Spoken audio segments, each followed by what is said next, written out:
لا جناح علیکم ان طلقتم النساء ما لم تمسوهن او تفرضوا لهن فریضہ، تم پر کوئی گناہ نہیں ہے کہ تم ایسی بیویوں کو طلاق دے دو کہ جن کو نہ تو تم نے اب تک چھوا ہو اور نہ ان کے لیے مہر مقرر کیا ہو۔ یہ ہو جاتا تھا نکاح جو ہے بچپن میں بھی کر دیے جاتے تھے، لیکن ابھی کوئی نوبت نہیں آئی ہے، نکاح تو ہو گیا لیکن نہ کوئی مہر مقرر ہوا ہے نہ کوئی ان کی ملاقات ہوئی ہے،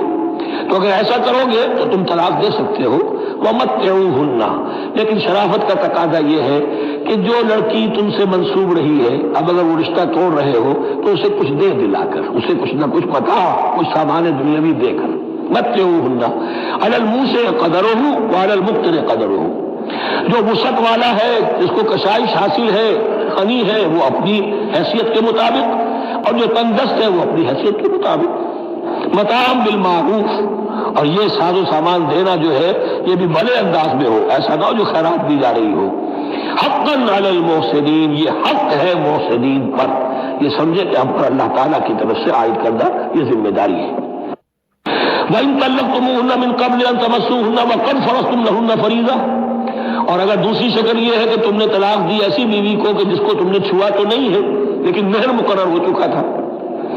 فَنِصْفُ مَا فَرَضْتُمْ،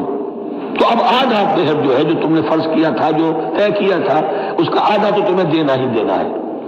الا یعفون، الا یہ کہ وہ معاف کر دیں، ہمیں آدھا بھی نہیں چاہیے، کیا چلیے ہمیں چوتھائی دے دیجیے۔ اور یعفو الذی بیدہ عقدۃ النکاح، یا وہ اس کے اندر جو ہے سخاوت سے کام لے کہ جس کے ہاتھ میں نکاح کی گرہ ہے، گرہ تو مرد کے ہاتھ میں وہ کھول سکتا ہے، عورت طلاق دے نہیں سکتی، لہذا کیوں نہ ایسا کرو کہ تم پورا ہی مہر دے دو۔ فرمایا وان تعفو، اگر تم درگزر کرو اور زیادہ دو، اقرب للتقوی، یہ تقوی سے قریب تر ہے۔ ولا تنسوا الفضل بینکم، اپنے مابین احسان کرنا مت بھولو، اور اپنے مابین جو فضیلت اللہ نے تمہیں دی ہے عورتوں پر اس کو مت بھولو۔ تمہارا پھر ایٹیچیوڈ بھی ایسا ہونا چاہیے کہ تم اپنے بڑے ہونے کے حساب سے ان کے ساتھ نرمی کرو، ان کو زیادہ دو، ان کو جتنا بھی مہر مقرر کیا تھا اس سے بھی زیادہ دے دلا کے رخصت کرو۔ قانون میں تو صرف مہر ہوگا، البتہ قانون یہی ہے کہ اگر انہیں چھوا نہیں ہے، مقاربت نہیں ہوئی ہے، لیکن یہ کہ مہر مقرر ہو چکا تھا تو آدھا مہر تو لازماً دینا ہے۔ آدھا بھی یہ چھوڑ سکتی ہے عورت، لیکن تمہارے لیے بہتر ہے کہ تم پورا دو یا اور زیادہ دو۔ ان اللہ بما تعملون بصیر، یقیناً جو کچھ تم کر رہے ہو اللہ دیکھ رہا ہے۔ حافظوا علی الصلوات والصلاۃ الوسطیٰ، محافظت کرو پوری طرح، چوکس ہو کر، چوکنے ہو کر تمام نمازوں کی، اور خاص طور پر صلاۃ وسطیٰ کی۔ یعنی بار بار جو آ رہا ہے جان لو اللہ جانتا ہے، جان لو اللہ دیکھ رہا ہے، جو کچھ تم کر رہے ہو اللہ کی نگاہ میں ہے، جو کچھ تم کر رہے ہو اللہ باخبر ہے، یہ سارا کچھ جو ہے یہ اللہ کی یاد ذہن میں برقرار رکھنے کے لیے تمہیں نماز دی گئی ہے۔ 5 وقت تم حاضر ہو، دنیا کے کاروبار سے نکلو اور آ کر پھر عہد اللہ سے اپنا جو ہے، یہ جو حفیظ کا ایک شعر ہے، آؤ سجدے میں گرے لوح جبین تازہ کرے، سرکشی نے کر دیے دھندلے نقوش بندگی، آؤ سجدے میں گرے لوح جبین تازہ کرے۔ یہاں پر جو ہمارا بندگی کا نقش تھا سرکشی کی وجہ سے وہ دھندلے ہو گئے، سرکشی نے کر دیے دھندلے نقوش بندگی، آؤ سجدے میں گرے لوح جبین تازہ کریں، کہ پھر اس پر اللہ تعالیٰ کے ساتھ جو عہد کیا ہے ایاک نعبد و ایاک نستعین اسے پھر تازہ کریں۔ حافظوا علی الصلوات والصلاۃ الوسطیٰ، صلاۃ وسطیٰ کے بارے میں بہت سے اقوال ہیں، لیکن عام طور پر اس سے مراد عصر کی نماز لی گئی ہے۔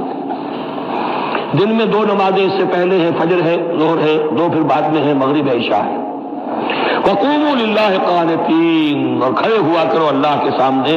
پورے ادب کے ساتھ، یعنی ایک تو رکوع ہے جس میں جھکنا ہے، سجدہ ہے جھکنے کی انتہا ہے، قیام بھی قنوت کے ساتھ ہو، معلوم ہو کہ ایک بندہ اپنے آقا کے سامنے کھڑا ہے،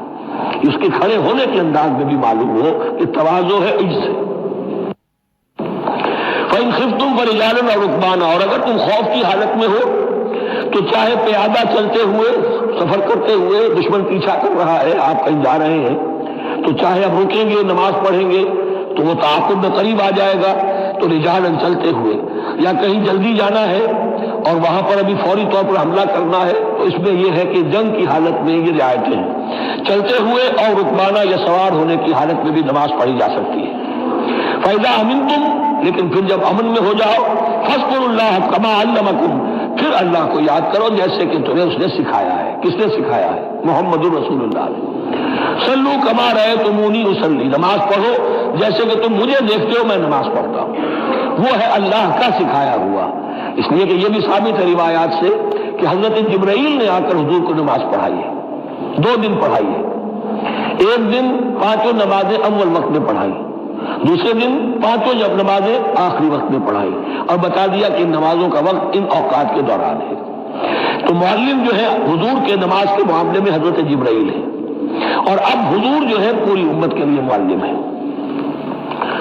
فَإِذَا أَمِنْتُمْ فَاذْكُرُوا اللَّهَ كَمَا عَلَّمَكُم مَّا لَمْ تَكُونُوا تَعْلَمُونَ، جو کہ تم نہیں جانتے تھے اللہ نے تمہیں سکھایا ہے۔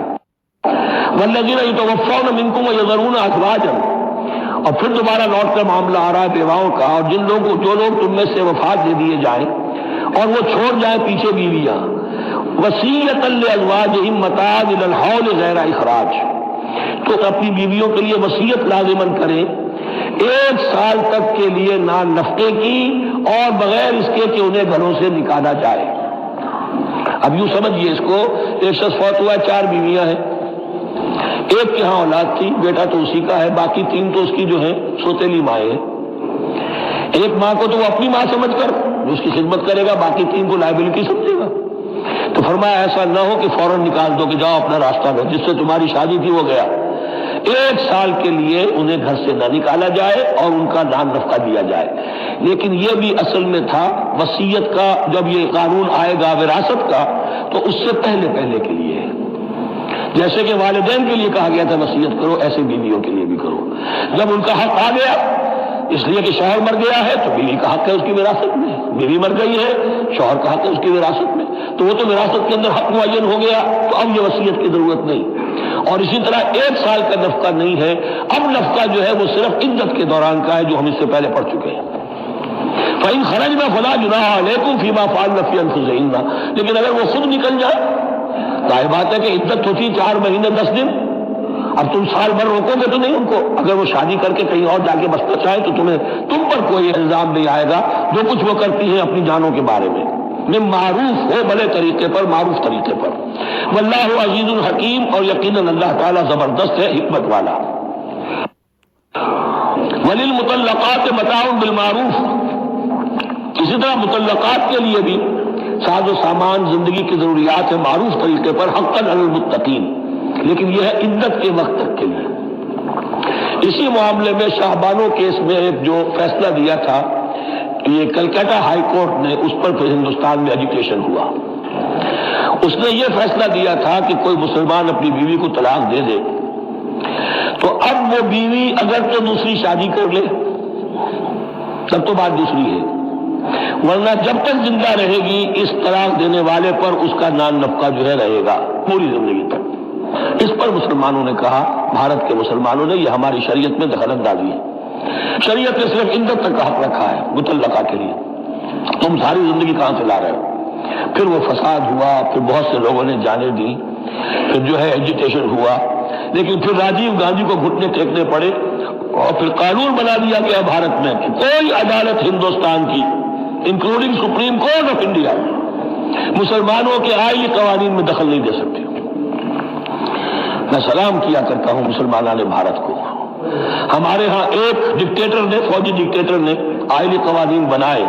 جنہیں سنیوں نے، شیعوں نے، اہل حدیث نے، بریلویوں نے، دیوبندیوں نے اور جماعت اسلامی کی ٹاپ کی قیادت سب نے یہ کہا کہ یہ غلط قوانین ہیں، اور وہ آج تک چل رہے ہیں۔ ایک اور ملٹری عامل 11 برس تک یہاں پر، لمن الملک اليوم، میرے لیے ہے بادشاہی، میں ہوں مقتدر اعلیٰ، مقتدر قادر مطلق، یہ کہتا وہ چلا گیا اور اس قوانین کو جو کتو برقرار رکھا ہے۔ اسی پر میں نے شورا سے استعفیٰ دیا تھا ان کے، لیکن مسلمانوں نے وہاں پر یہ بات بھی نہیں ہونے دی کہ جب قرآن شریعت کا حکم جو ہے وہ یہ ہے کہ مطلقہ کو عدت تک کے لیے دان نفقہ ہے، تو ساری زندگی کا کوئی معاملہ نہیں۔ کذالک یبین اللہ لکم آیاتہ لعلکم تعقلون، اسی طرح اللہ تعالیٰ تمہارے لیے اپنی آیات کو واضح کر رہا ہے تاکہ تم عقل سے کام لو اور سمجھو۔